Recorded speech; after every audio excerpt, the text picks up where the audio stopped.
deste longo 10 minutos. Ay, están los gaúchos me matando de inveja. Vamos lá. Depois eu morro de vontade.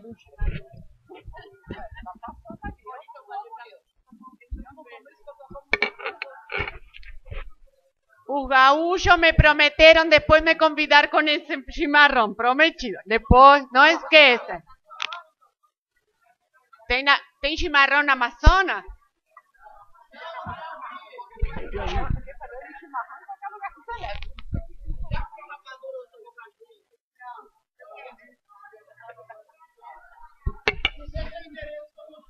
Oba! Ganhei meu dia. Gente, por favor, vamos nos sentar. Eu vou pedir que as pessoas que ainda estão entrando façam isso com silêncio. Em silêncio, perdão. Porque vamos começar com as perguntas, os comentários, os debates. Eu quero que levantem a mão que estão querendo fazer algum comentário, ou pergunta, ou debate, e que não passemos dos 2 minutos para dar realmente um espaço para poder discutir e terminar ao meio-dia, que ninguém trabalha com fome. Bom, onde está o microfone? Lizinha, quem é a pessoa que nos ajuda com o microfone?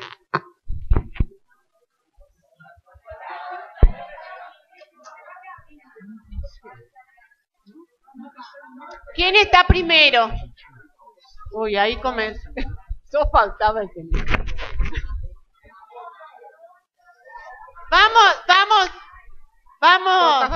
Vamos interromper uma meia hora de fotos.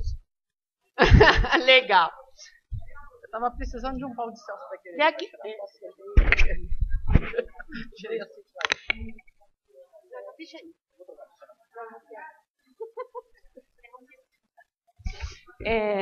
Bom, já tem várias pessoas que levantaram a mão. Podem levantar de novo, por favor. Desculpe. Bom, não importa quem era primeiro, porque todos levantaram junto. Então, começa aí atrás tem 2 pessoas. Começa, Sandra, por favor. Bom dia, eu sou a Sandra da UEL, Londrina. Não sou curriculeira, como a professora falou, mas eu tenho algumas preocupações. De pé? Alto, fala alto. Estou falando, estou. Aqui. Eu tenho algumas preocupações, né? Acho que vocês colocaram posições bastante interessantes. São, bem objetivamente, 2 questões, né?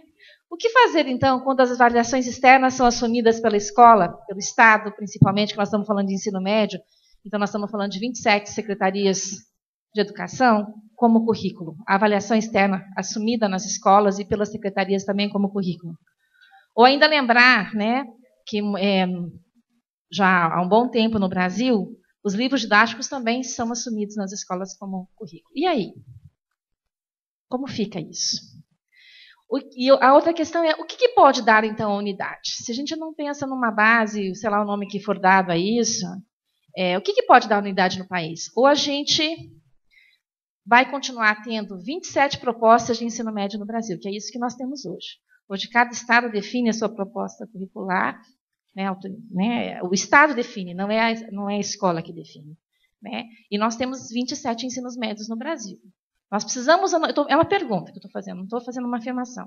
Eu estou perguntando, nós precisamos ou não precisamos ter uma unidade no país em relação à oferta do ensino médio no Brasil? Eu tenho essa preocupação e vi, assim, eu acho que as diretrizes dão, sim, uma orientação, que eu acho que são interessantes. No caso das diretrizes do ensino médio, eu acho que elas avançaram, pode ser para o bem e para o mal, né? Avançaram para quem pensa como as diretrizes estão colocadas e não como as anteriores. Mas e aí? É suficiente, né, para que a gente possa dar essa unidade ou essa unidade não tem que existir no Brasil? É isso. É seu nome que eu não ouvi. Sandra, desculpe, tá? Tá funcionando? Sim. Bom dia a todos e todas. Meu nome é Catarina Dalla Piccola, eu sou professora da Universidade Federal de Lavras. recém-ingressa, venho da Rede Estadual de Ensino do Espírito Santo, onde militei também por direitos trabalhistas dos docentes, e pensando que as diretrizes elas tentam, na verdade, fazer um apagamento das práticas docentes curriculares e que nós precisamos, como a professora Nilda indicou, que o piso salarial seja efetivado no país e que boa parte dos municípios utilizam a desculpa de que os professores não têm graduação para não cumprir o piso e que as políticas públicas ligadas à universidade não têm valorizado as licenciaturas e a maioria das licenciaturas tem sido jogada para a EAD, que atualmente na minha universidade, que é considerada a terceira melhor do país, não tem verba para mandar tutor para os polos. Como é que a gente vai fortalecer esse ensino médio, essas práticas docentes, para tentar brigar contra esse apagamento das nossas práticas como força de vida, sem antes estar coordenando essas lutas também com o ensino superior e essas outras redes de ensino que incidem no nosso trabalho na escola? É isso.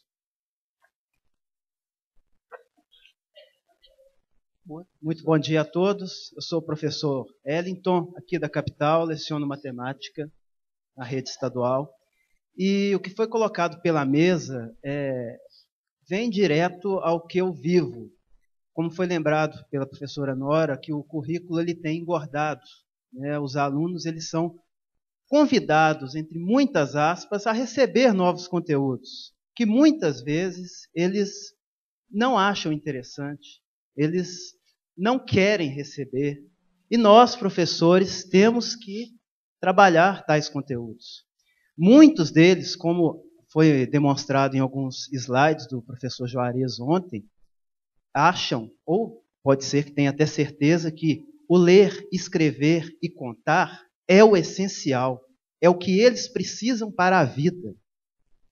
E aí, a gente que está em sala, a gente que escuta os anseios, eu como professor de matemática escuto muito. Olha, professor, não vejo sentido nenhum em tal conteúdo, em tal disciplina. Como eu vou utilizar isso na minha vida? Como?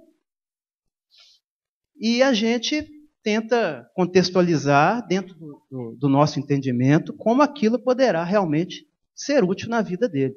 Então a pergunta que fica é, não discutindo quais conteúdos devem entrar ou não na base comum ou numa base que una nos objetivos de formação do ensino médio ou num único objetivo, mas como abordar esse conteúdo para os alunos de forma que haja interesse, porque se você não tem interesse, você se desmotiva. E para quem está no ensino médio, em situações complicadíssimas, às vezes periferia, alunos com problemas financeiros, familiares, emocionais, como abordar isso de forma que a gente atrai o aluno? O nosso objetivo é a aprendizagem. O nosso objetivo não é que o indivíduo passe pela escola.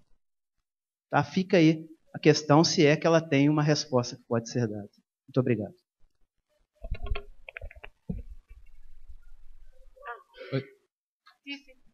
Bom dia, meu nome é Moacir, eu sou professor de ensino médio, professor de sociologia, e como sociólogo eu estudei muito teoria crítica da tecnologia e algumas coisas sobre sociedade de controle.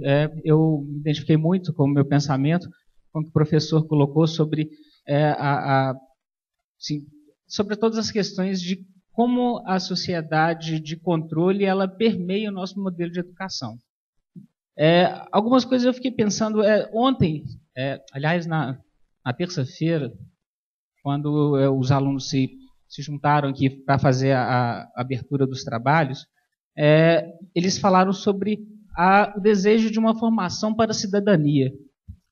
A formação para a cidadania, então, pressupõe a formação de uma sociedade crítica, né, ou que fosse mais crítica de acordo com o modelo que nós vivemos.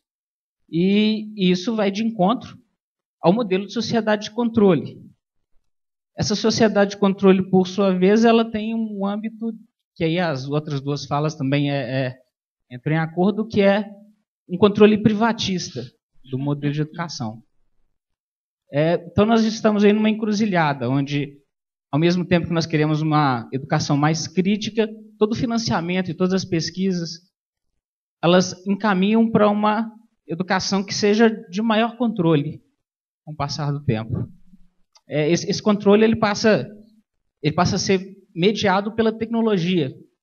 E essa mediação do controle pela tecnologia é justamente o que se vê no setor privado. Então, a lógica de mercado, que é a lógica que vem com o controle da tecnologia, passa a dominar o pensamento sobre a educação. Como é que a gente consegue sair dessa roda e promover uma educação crítica se todos os esforços eles estão caminhando justamente o contrário? Obrigada.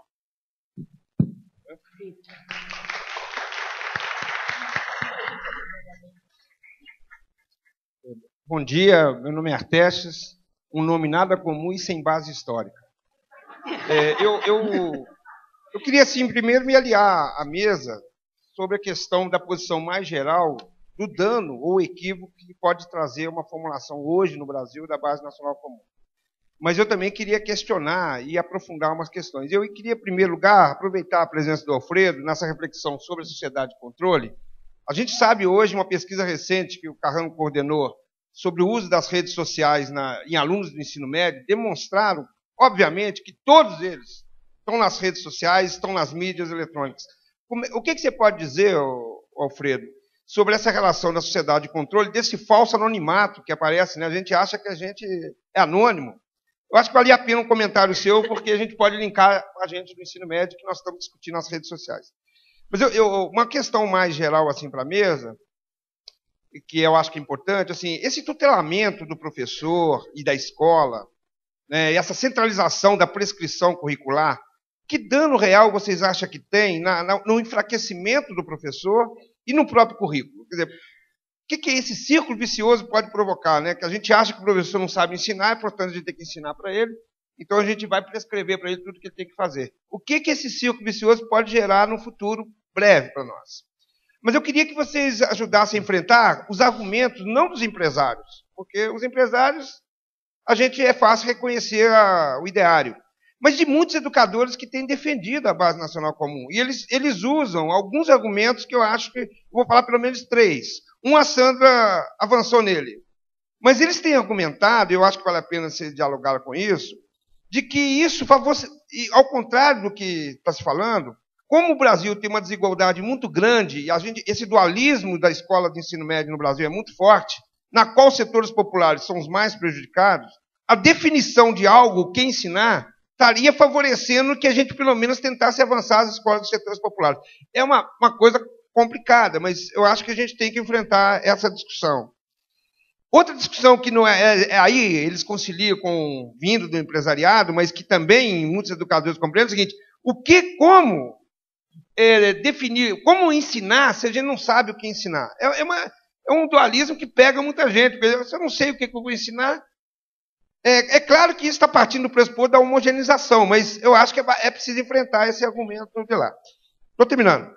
Eu queria só lembrar uma coisa que como eu tive o privilégio, ou não o privilégio, de viver muito intensamente essa discussão do currículo nacional, porque esse negócio da Base Nacional Comum, eu queria talvez que você comentasse, Beth, esse diferencial do que você frisou na Base Comum Nacional, se existe uma diferença da Base Nacional Comum, e a discussão que houve no Brasil, assim, no subterrâneo, sobre um currículo nacional, que é, de certa forma, uma coisa. Mas eu queria lembrar uma coisa, que eu acho que vale a pena conhecer os pareceres do próprio Conselho Nacional, com a LDB, a 5692, de 96, a segunda LDB, eles botaram por escrito que a Base Nacional Comum era um anacronismo, e que era resquício da ditadura, do currículo mínimo que vinha de trás, e que aquilo não era compatível com vamos dizer assim, aquilo que nós criticamos da própria LDB, de muito flexível, né?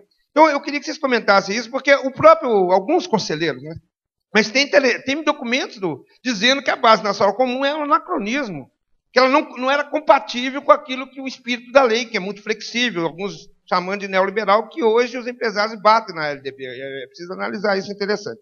E, por fim, aí é muita coisa, eu sei, mas a grande preocupação minha é partir do campo teórico, conceitual, que é o nosso embate, o campo mais político. O que vocês acham que eles vão fazer realmente? Eles, eu digo que é aqueles que se colocaram no lugar de fazer essa base nacional comum. O que eles serão capazes de fazer? Eu acho que eles estão com o abacaxi na mão. Eles vão conseguir fazer o quê? Eles vão implementar o quê? É uma lista de conteúdo? Acho que a Nilda falou bem, os PCNs, os PCN+, os PCN em ação que tudo o Brasil construiu, era mais ou menos o que muitos estão falando agora. O que é realmente que eles vão fazer? Porque a base nacional comum, para muitos, é o que está definido na LDB, para alguns. A base é aquilo que está lá, dizendo que é obrigatório fazer. O que eles vão fazer? Como eles vão sair disso? Porque a gente tem que pensar, sair do presencialismo. O que a política vai gerar? Além da confusão que vão fazer. Obrigada, Carlos.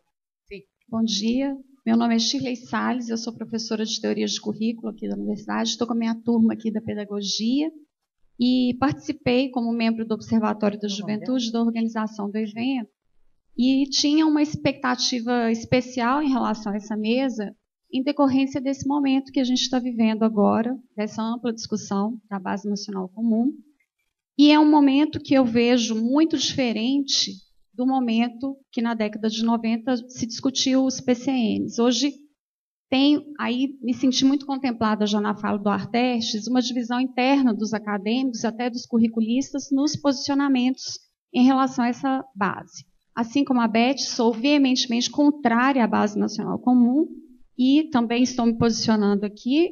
E um dos papéis que a gente via para esse debate nessa mesa, hoje no seminário, aí, reforçando o pedido do Artestes, é o que a gente pode fazer diante desse debate, como que a gente se posiciona. E aí, principalmente trazendo para os professores e para as professoras que não são pedagogas ou que não tiveram disciplina de currículo, que não tiveram essa discussão, estava no intervalo conversando com a minha amiga ali, que é cientista social e professora no Cefet hoje, que elementos eu acho que vocês poderiam detalhar, explorar mais, que elementos nos dão base para falar dos riscos, dos perigos e enfim, daquilo que a gente se opõe à ideia de uma base nacional comum. Então, queria pedir que vocês explorassem um pouco mais esses riscos, os interesses, os perigos.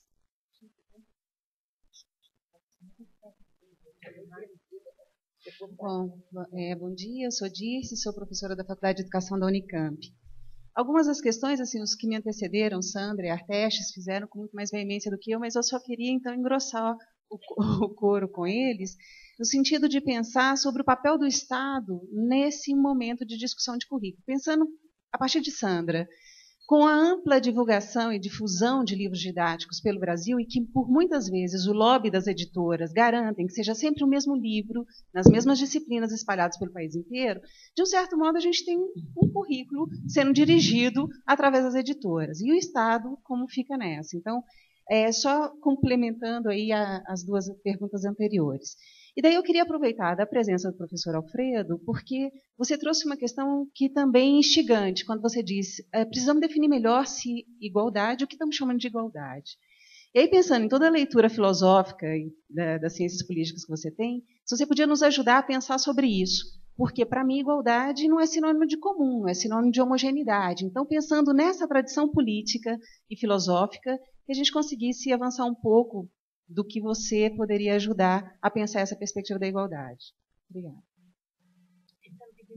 Bom dia. Gente, ele vai fazer a pergunta e vamos deixar um pouquinho para a mesa conversar. Eu sou o professor Valber Ferreira, lá da CEDUC do Amazonas. Tá? E uma grande satisfação estar com vocês aqui hoje. Desde ontem, prestando muita atenção em todas as coisas que foram pautadas pela mesa, e uma delas foi a citação da Nora. Não sei se foi dela mesmo, creio que foi dela. Né? Ela falou assim mesmo, vou dar aula até morrer, ou vou dar até o final da minha vida. Foi de você? Não, foi de outra? Marília. Também fala espanhol, né? Mas eu também. Eu confundo aí. Né? Aí dá para entender que é uma professora que possivelmente deve ser bem valorizada e bem qualificada, e que gosta de dar aula, tem prazer nisso e sente, né? E a gente vê a maioria dos professores do Brasil, né, falarem assim, vou morrer dando aula. Né? Vou morrer dando aula. Aquele professor que já é o inverso, que já tem que trabalhar manhã, tarde e noite, né? Se escraviza, arranja uma úlcera, né? e fica doente e logo, logo está dando problema para todo mundo, inclusive para a família dele. Não é isso? Né? E eu, inclusive, abordei a professora, hoje, da fala da professora Nilda, ela falou sobre a referência ao piso nacional profissional, até abordei ainda há pouco, né? Que fala sobre esse piso. Só que uma discussão no Amazonas é que ele se referencia a professores do ensino do magistério. E estão discutindo sobre isso aí, ou estabelecendo, ou foi estabelecido.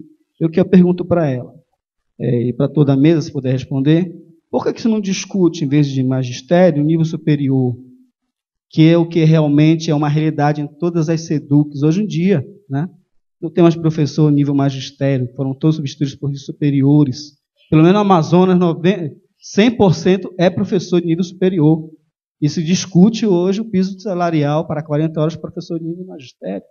Né? E há estados que dizem que estão pagando acima do piso R$2.000 para 40 horas. Aí, então, estão reclamando do quê? Né?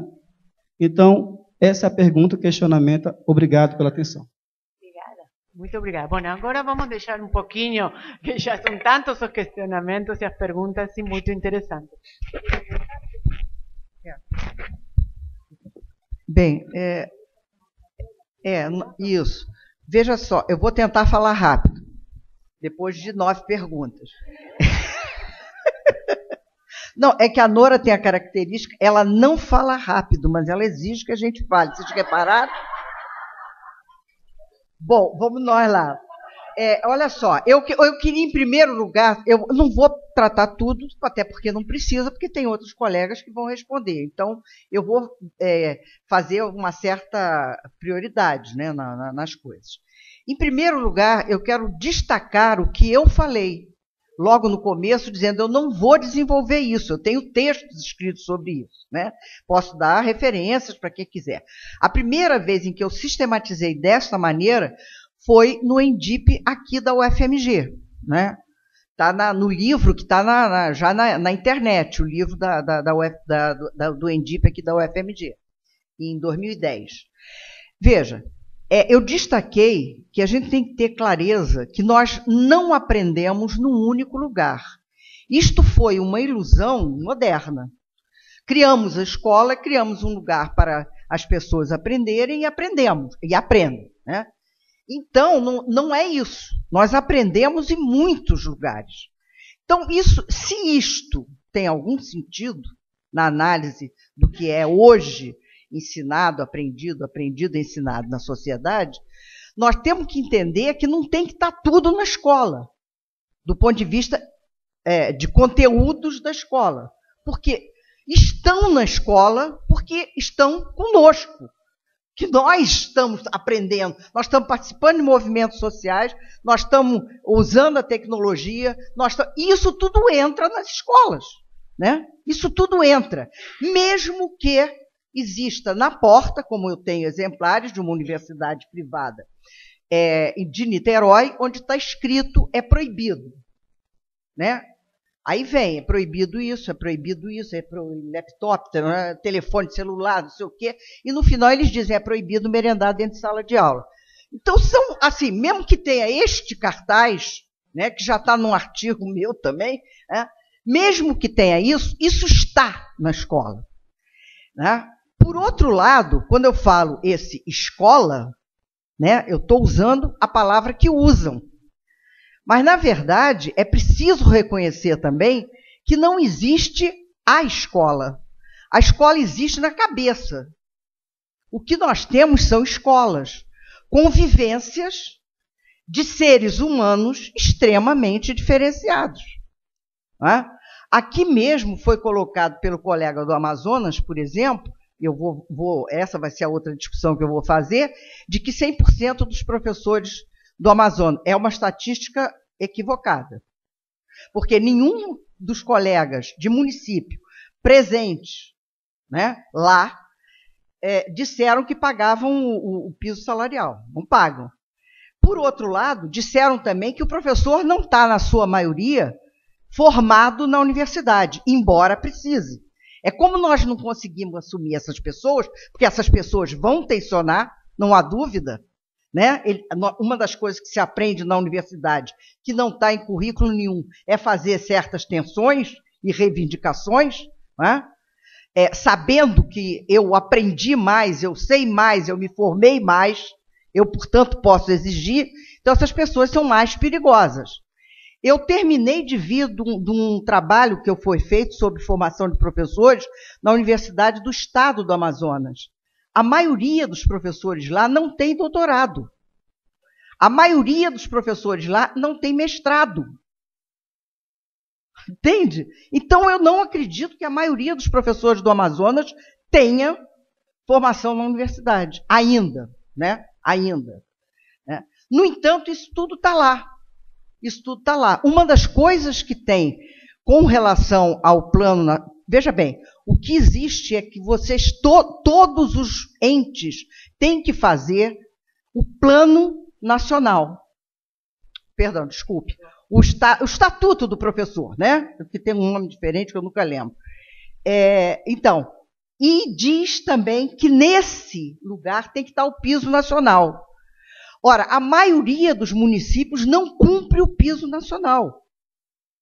Então, a questão é, como é que nós vamos fazer, pelo menos, cumprir o piso nacional? Porque uma das estratégias é, vamos, sim, formar todos na universidade. Está lá. Tem que dar licença para o professor fazer a sua formação na universidade. Tem que arranjar modos de fazer. E uma das formas que se arranjou para fazer isso foi na tal da EAD. Não é? Se criou um espaço, o Estado criou um espaço que está indo em pleno acordo com as universidades, que são as universidades que estão fazendo isso, sem dizerem em nenhum momento, nem Estado e universidade, nós não sabemos como isso funciona, porque nós nunca fizemos antes. Então, vamos fazer um projeto para dar um diploma em período muito mais curto do que o que está acontecendo na minha sede. Na minha sede, eu faço um curriculão. Para isso, eu boto um curriculinho para formar rapidinho. Mas o intuito inicial era melhorar a formação e, 2, pagar o piso. E isso não está acontecendo.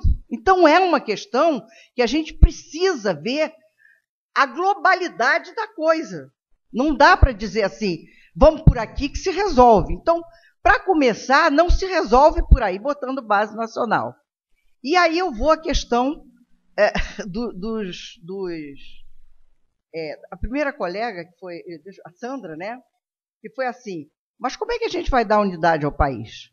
Bom, tinha alguns, sobretudo o pessoal de letras, que a unidade é dada pela língua, né? Isso que afirmam aí.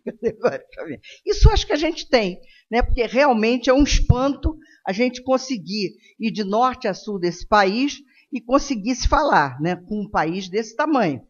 Então, talvez essa seja a base nacional comum, a língua portuguesa, né? Enfim, não sei.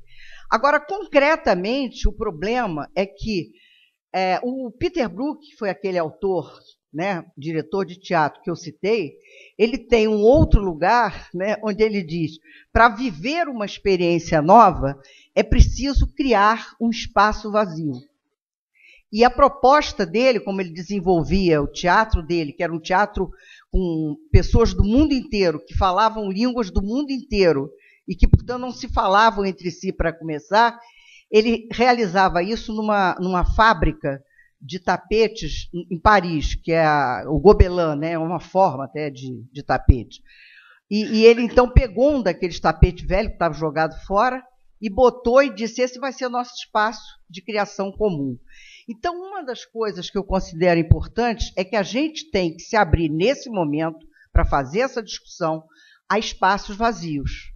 Não necessariamente eu tenho que ter, nestes currículos possíveis, porque eles estão aí, eles estão se movimentando, a escola não existe, existem escolas que estão produzindo estudantes diferenciados, professores diferenciados, currículos diferenciados, que precisam ser, e estão tentando ser, mais ativos do que essa tal escola que a gente tem na cabeça como representação da escola. Então, vejam, eu vou para não ofender ninguém, eu vou começar a falar da geografia, tá? Que é a minha disciplina de formação. Então, sintam-se todos dentro disso nessa discussão. Vejam, na década de 70, um geógrafo francês chamado Pierre Georges, ele escreveu um livro escrito A Geografia Serve para Fazer a Guerra. E o que é que ele mostra lá? Que a geografia passou a ser disciplina obrigatória na França, né, no momento em que se formavam os liceus, ou seja, o ensino médio na França, durante o período de Napoleão, para conhecimento dos territórios europeus que tinham que ser conquistados. Não é? E muito desse tipo de pensamento veio para o Brasil, porque a escola, nesse início da escolaridade brasileira, se baseava nos modelos franceses de escola. E eu diria nos modelos mais ruinzinhos, na medida em que, por exemplo, a Heloísa Vilela, que é uma professora da UF, ela fez uma tese sobre os modelos de formação de professores, isso há muito tempo, hein, gente? Os modelos de professores que vieram para o Brasil, e ela prova que o modelo brasileiro que veio e que se implantou no estado do Rio de Janeiro, no período Saquarema, né, do Império Brasileiro, veio das 3 opções que haviam na França, foi a mais conservadora. Né? Então, nós temos que nos abrir para perceber o seguinte, é mesmo geografia que tem que estar na formação dos meninos? Por que sociologia tem que estar no ensino médio? A gente tem que fazer essa discussão. Por que tem que ser disciplinar? Ela tem que ser disciplinar ou a gente pode ir para outro tipo de possibilidades? Né? E isso não vai se passar porque eu, da universidade, decidi fazer, ou fui chamada para fazer, um determinado currículo em determinado lugar. Não vai se passar assim. Não vai se passar porque as forças locais, no confronto da realização de alguma coisa, elas vão criar casos, como todas as forças sociais o fazem. Né? Eu me lembro de quando a gente votou, eu me lembrei olhando para a Jaqueline, que a gente votou numa plenária desse tamanho, cheíssima de gente. Carrano, não sei se você já estava lá, como aluno, pelo menos. A experiência de Angra, e que quando terminou e estava votado, e aí foi aquela felicidade, todo mundo se levantou e aplaudiu, eu disse, começamos agora a discussão do próximo currículo de pedagogia. Por quê? Aqueles todos que tinham se levantado iam ter dúvidas na execução daquele projeto. Ia, na prática daquele projeto, entrar em contradição com coisas que tinham sido aprovadas. E iam começar a se mover contra aquilo. Isto é o normal. Isto não é o anormal. Não é? Isso não é o diferente, usando o termo que Beth estuda tão bem. Isto é o que nós todos fazemos. Se não está muito de acordo comigo, eu vou dando aquela ajeitada de corpo. E isso tudo, estudantes e professores e professoras, na escola fazem hoje. E a gente precisa ter escuta para escutar isso que está acontecendo lá dentro. Eu termino aqui, porque são muitas as questões, eu acho que os outros têm mais coisas bonitas para nos falar. Muito obrigada. Muito obrigada, Ana.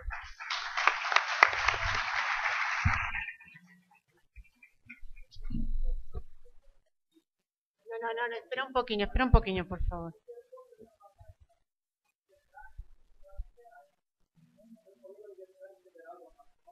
Não, Universidade do Estado do Amazonas.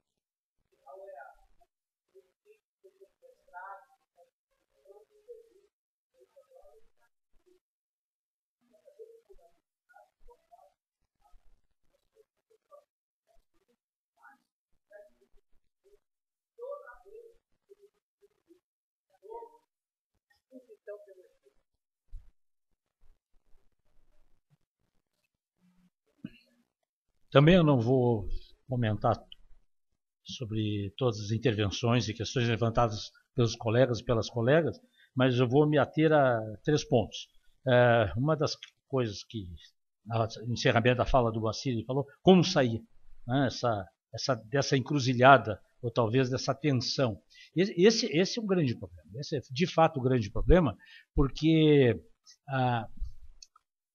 os nossos estudos lá no nosso grupo tem focado muito essa capacidade, tem partido do entendimento de uma capacidade muito interessante, uma capacidade que eu considero que é perversa, do liberalismo a partir principalmente do século XIX, e sempre tem que fazer essa composição histórica da coisa, do século XIX, de ter se apropriado ao longo também do século XX e agora do neoliberalismo muito mais, ter se apropriado de práticas ou de demandas sociais como se fossem suas. Então, é muito difícil sair disso, porque o neoliberalismo faz isso de uma forma muito, muito melhor, muito mais rápida e decide. Não precisa assembleia, não precisa discussão. Eles sabem o que querem e sabem como fazer. Então, fazem os avanços sobre nós, que eu acho que a professora Elizabeth descreveu de uma forma tão detalhada e tão boa. Então, essa capacidade que tem, por exemplo, que teve o Fordismo, não como pensaram alguns autores da história crítica da escola, pensaram na década de 60, 70, que o Fordismo tinha inventado coisas que a escola depois copiou. Não. Quem inventou as práticas, por exemplo, de linha de produção, de segmentação do trabalho e de segmentação do conhecimento foi a escola, principalmente a escola lassalista. E depois, no início do século XX, que o Fordismo foi aplicar isso na linha de produção industrial. Portanto, o que acontece é uma capacidade muito grande de se apropriar dessas práticas e dessas formas de vida que foram inventadas fora e muitas vezes na contramão dos interesses, por exemplo, do capital.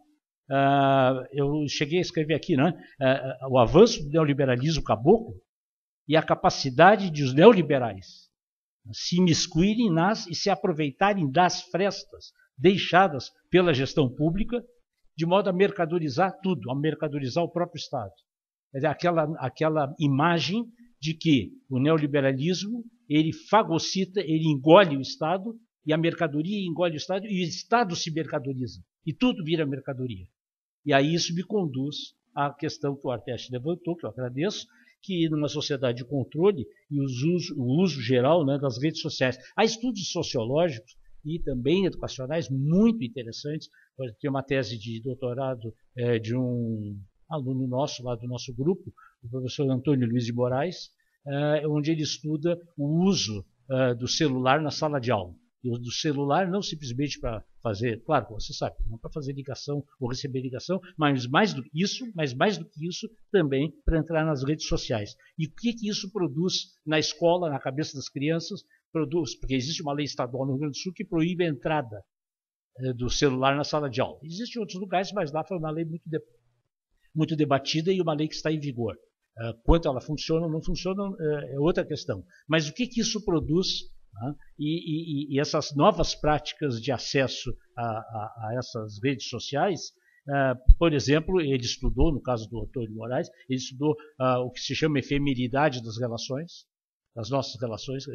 Essa coisa, eu tenho 300, 500, 600 amigos, eu teria se eu tivesse ingressado em alguma rede dessas, ou as próprias práticas de descarte, do descarte não simplesmente material, porque isso já é próprio do liberalismo, mas no neoliberalismo é o descarte dos afetos, o descarte das pessoas, descarte das alianças. E acima, talvez, de tudo isso, não sei se acima, mas mais visível que tudo isso, que se chama espetacularização da vida. Então, aí a própria teoria do espetáculo lá de Guy Debord, que foi montada no final da década de 1980, ligada ao marxismo, ela é ressignificada hoje, com autores como Stuart Hall, ou como Stephen Ball e outros, para mostrar que essa espetacularização não se dá como parte de um circuito da indústria cultural, mas se dá sim como um apagamento, como resultado do apagamento de fronteiras. De modo que essas redes sociais não simplesmente apagam as fronteiras entre a vida pública e a vida privada, mas entre a vida privada e uma nova categoria que está muito hoje sendo comentada, que é a vida secreta. Ou seja, eu tenho uma dimensão pública, uma dimensão privada minha e uma dimensão secreta, e essas fronteiras vão se borrando, vão se apagando, vão desaparecendo nessa liquefação via grupos sociais, via agrupamentos eletrônicos, digamos assim. E, por fim, uma discussão sobre diferença, e talvez assim, para deixar, não há tempo também para a gente entrar a fundo nisso, mas deixar como uma instigação, né, para nós, é nos darmos conta que essa noção de que a diferença é a exceção, que é uma noção moderna, nós podemos fazer um exercício de genealogia disso e descobrir lá nas raízes das religiões monoteístas, das três grandes atuais religiões monoteístas, as raízes, e depois a associação disso na modernidade com o aristotelismo no fim da Idade Média, essa genealogia vai nos mostrar a construção daquilo, de novo vou citar Bauman, daquilo que Bauman chama de modernidade sólida. Essa grande tentativa de excluir o terceiro. Uma modernidade que pensa dicotomicamente, então existem homens e mulheres e não pode existir além de homens e mulheres.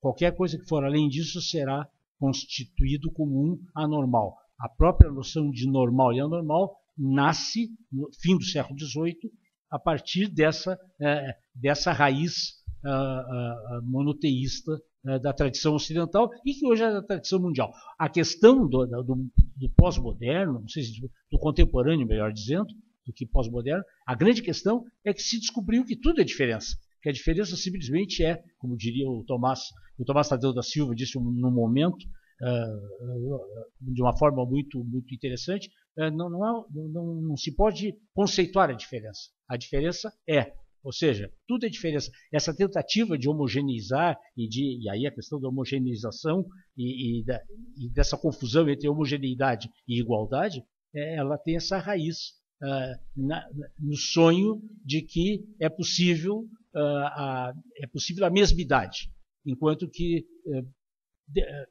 os antropólogos já sabiam disso, mas principalmente em termos filosóficos, Gilles Deleuze mostra que tudo é diferença, só há diferença e como que nós vivemos no meio disso. E por fim mesmo, eu penso que em vários momentos rolou na fala de vocês, na nossa fala aqui, essa necessidade é preciso, eu acho, investir na clareza daquilo que nós dizemos, nos sentidos daquilo que nós falamos. O que se entende por base? Afinal, o que é mesmo uma base? O que se quer dizer com base nacional? O que é nação? De que nós estamos falando? Eu acho que vários de nós aqui presentes, e o meu grupo lá, nosso grupo tem feito muito esforço no sentido não de congelar o significado do que a gente diz, mas de se tornar claro sobre o que nós estamos falando, sobre o que se fala quando se fala sobre currículo, se fala sobre base nacional comum, o que é o comum, qual é o nível, a que nível chega esse comum. Então, eu não respondi a nada, não estamos aqui para responder, mas para agradecer e essas questões que vocês levantam e dizer que algumas delas são muito caras, muito importantes para os trabalhos que a gente tem feito lá no grupo de pesquisa em currículo e contemporaneidade. Porque tudo isso está curricularizado, digamos assim, de alguma maneira, seja nos currículos escolares, seja nos currículos culturais. Essa noção de que nós aprendemos certamente muito mais fora da escola do que aprendemos na escola. Isso não é nem bom nem ruim, mas é a situação que se dá e que, de algum modo, sempre se deu. E é preciso ter claro essa expansão do mundo do currículo e do mundo do aprender e do ensinar para fora da escola, fora da sala de aula. Muito obrigado. Obrigada.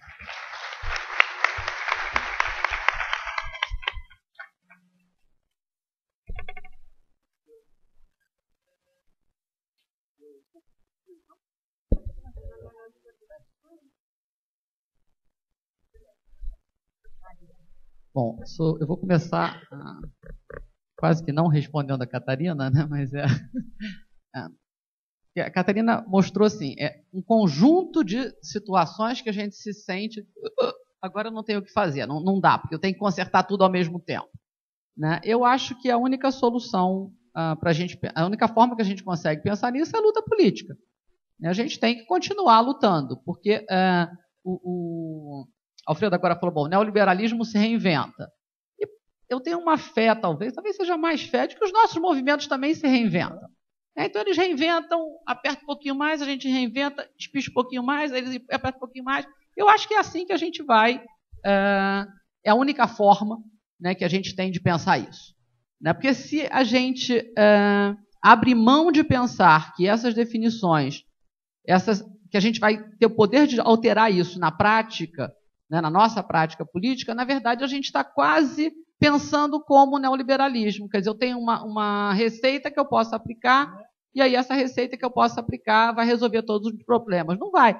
O que vai resolver todos os problemas é a nossa insistência, teimosia, né, em relação a esse apertar da gente. Quer dizer, aquela coisa de bolinha, parece bola de festa de criança, né? Você aperta aqui, ela cresce do outro lado, aí você aperta do outro lado, ela cresce do outro lado. Quer dizer, tem uma possibilidade de que no último momento a gente pode estourar. Né, que também não é necessariamente negativo. Então, eu acho que é um pouco isso eu acho que vai também na linha do que o Moacir falou. Eu não acredito nessa possibilidade desse controle total. Né? Eu não estou dizendo que ele seja fraco, seria totalmente em desacordo com o que eu falei, com a minha super preocupação. Né? Existe um controle, o controle é muito forte, né? Mas eu acho que a gente ainda tem uma capacidade de resistência que está inserida no próprio controle. Né? Porque o controle, para controlar, ele precisa me entender como sujeito controlável. Se eu sou o sujeito controlável, eu sou também sujeito, então eu sou também incontrolável. Então tem um processo aí que dificulta, que está na ambivalência da própria ideia de controle. Né? E aí eu queria voltar aqui para as discussões do papel do Estado, das avaliações externas, do livro didático. Foi fala de Dirce, de Sandra, da própria Nora. Um pouco do que eu pretendi trazer com essas redes privadas que estão se associando na discussão dessa base comum nacional talvez a ideia de que isso é a mesma coisa. Né? O que o livro didático fazia em talvez uma dimensão um pouquinho mais local, se tornou agora alguma coisa que interessa economicamente em nível global. Eu não acho que esses filantropos estejam participando dessa discussão de base comum nacional com o objetivo de melhorar a educação no país, porque eles são bonzinhos. Né? Tem muito dinheiro na venda de material. Você vê, as universidades americanas, principalmente, elas estão vindo fortemente para o Brasil, para a América Latina.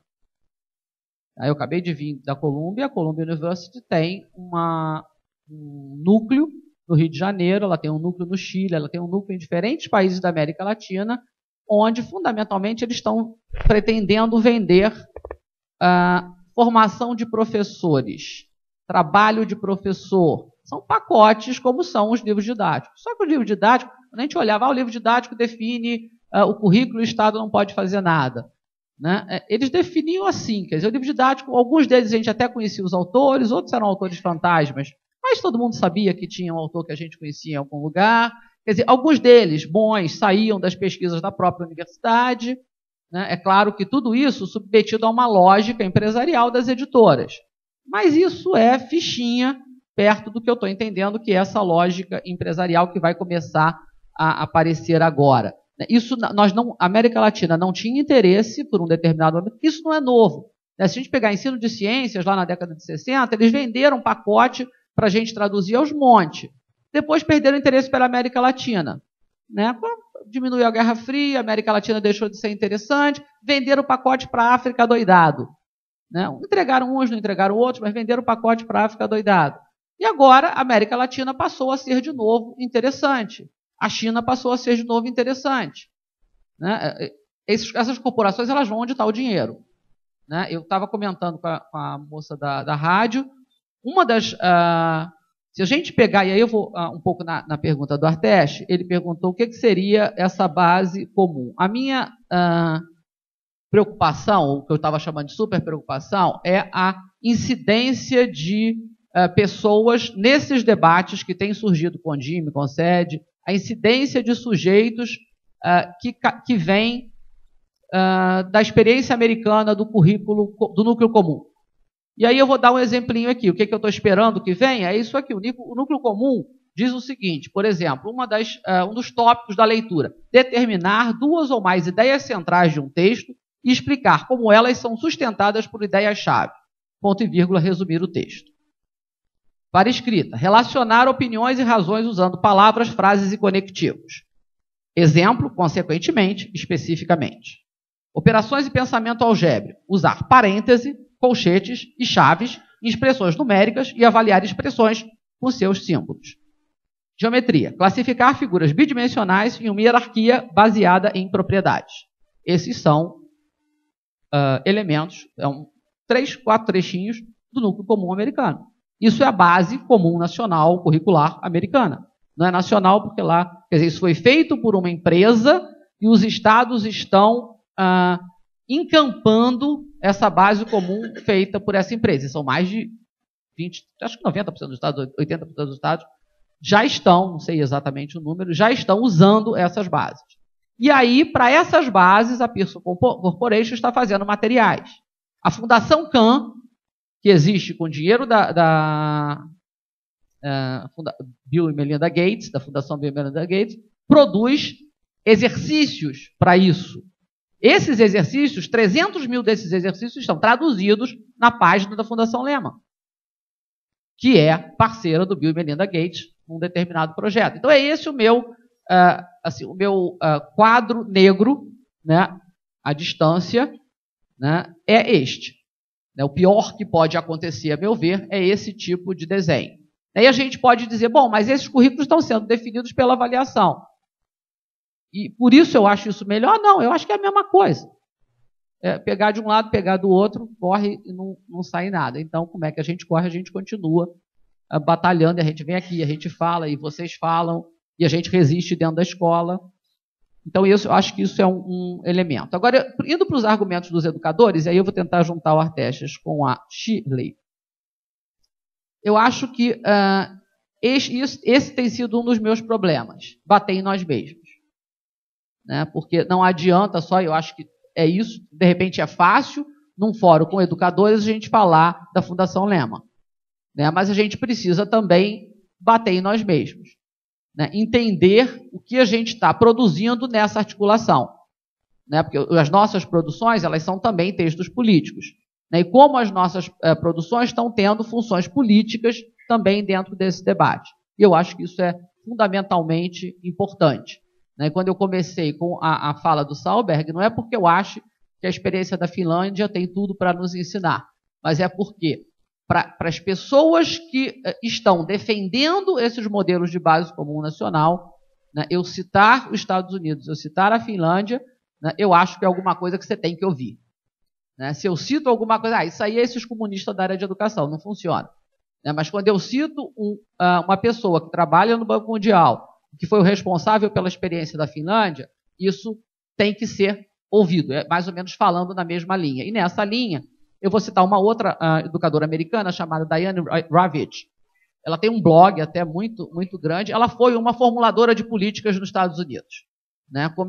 Era uma das grandes formuladoras de políticas, uma pessoa execrada, digamos assim, em alguns meios acadêmicos mais progressistas. E, de repente, ela virou o lado e ela agora está absolutamente contra esse núcleo comum, do qual eu li esses 4 elementos. E ela lida, obviamente, como uma pessoa fazedora de políticas, na linguagem do fazedor de política. E na linguagem do fazedor de política, o que ela tem dito é: o uso desse núcleo comum tem aumentado o fosso entre brancos e negros, aumentado o fosso entre pobres e ricos, e ela demonstra isso. Ela tem um livro também bastante famoso.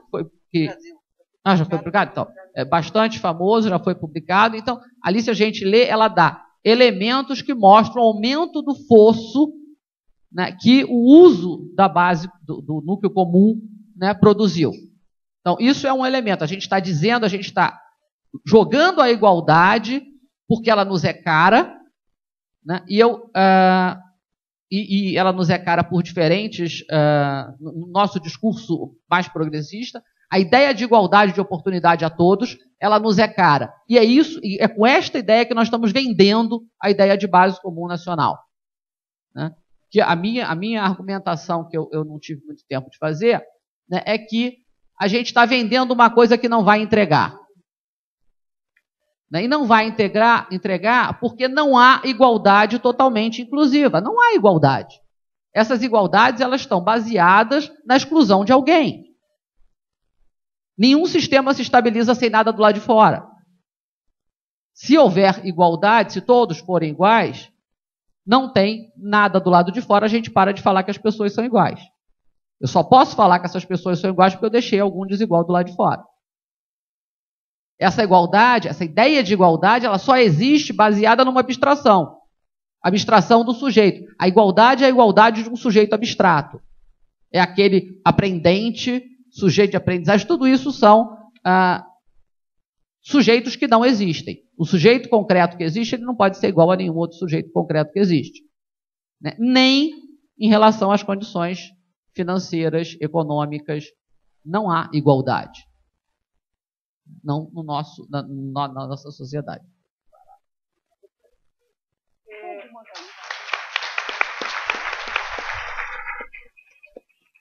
Só para terminar, eu estou cada vez mais animada, imagino que todos vocês também.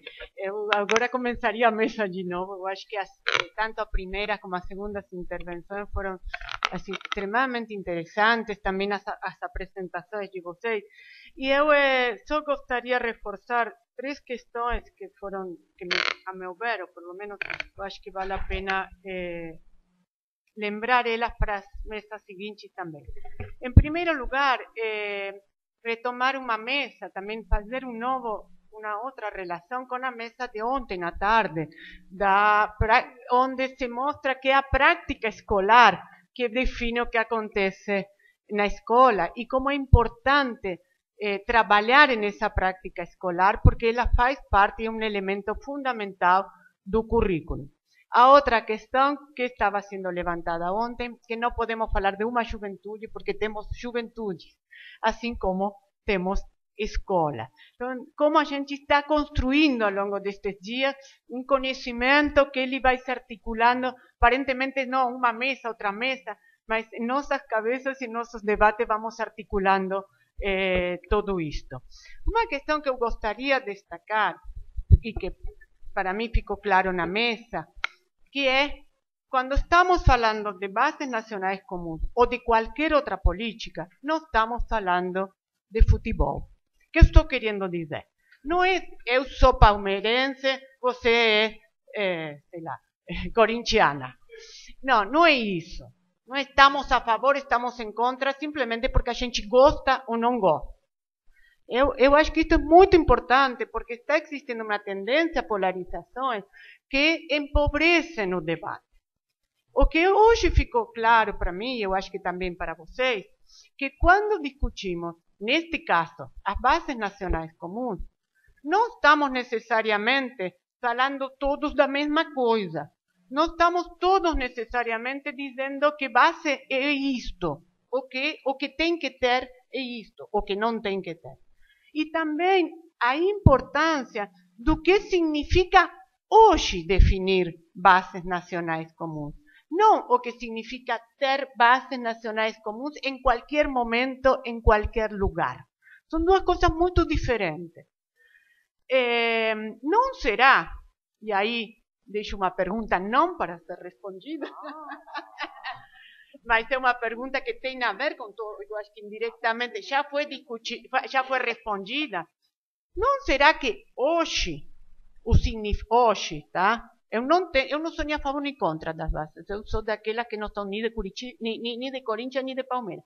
Aquela que quero discutir as bases neste contexto concreto. Só esclareço isto para que as perguntas não pareçam que estão indo em uma direção determinada. Não será que buscar ou levantar a questão de definir bases nacionais curriculares hoje, neste contexto histórico e no Brasil, significa buscar mecanismos de legitimar certos conhecimentos que já estão entrando na escola por outras vias, como são as que você mostrou. Não será que insistir na definição de bases nacionais comuns não será outra forma de querer legitimar a avaliação externa, que já está definindo de fato, ou querendo definir? Eu acho que são perguntas que me instigaram a partir desta mesa, que com certeza não tem uma única resposta, e também quero enfatizar que o que nos colocou Betty, que aparentemente para alguns ouvidos pode resultar um pouco exagerado, eu reafirmo a importância e o cuidado que temos que ter da influência que hoje estão tendo as políticas norte-americanas, muitas delas que estão sendo abandonadas no próprio Estados Unidos. Tá? Muito obrigada. Vamos aproveitar para poder chegar no horário, a 1:30 da tarde. A 1:30 da tarde temos duas mesas que só vêm para continuar agregando a este debate, ou seja, só vêm no bom sentido da palavra. E então estão convidados. E só mais uma coisa, gente. Vocês jovens, puxa, nós queremos perguntas de vocês também. Sim, aqui está querendo falar uma coisa, por favor. Vou falar só uma coisa. Não são as políticas curriculares norte-americanas, são as políticas curriculares de parte dos norte-americanos. Sim. Né? Porque senão a gente também legitima na linha do que a Arteles falou, mas lá tudo dá certo, é um país desenvolvido. Não, isso é uma política curricular de parte daquele país. Lá também tem educadores que discordam disso para não ficar parecendo que se eles concordam, por que a gente vai discordar?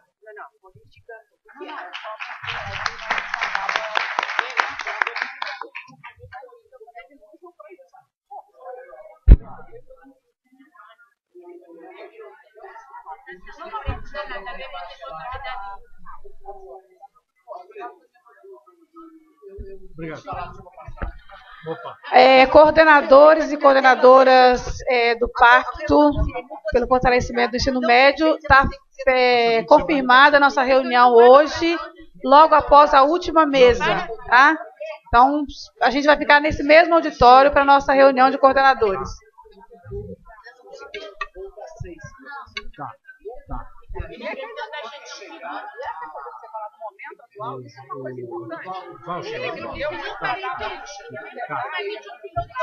Então eu vou poder almoçar. Tá.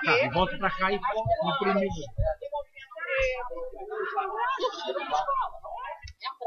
E aí agora eu acho que tem que ser obrigado. Eu acho que a gente vai ficar até amanhã. Não, eu vou deixar vizinho.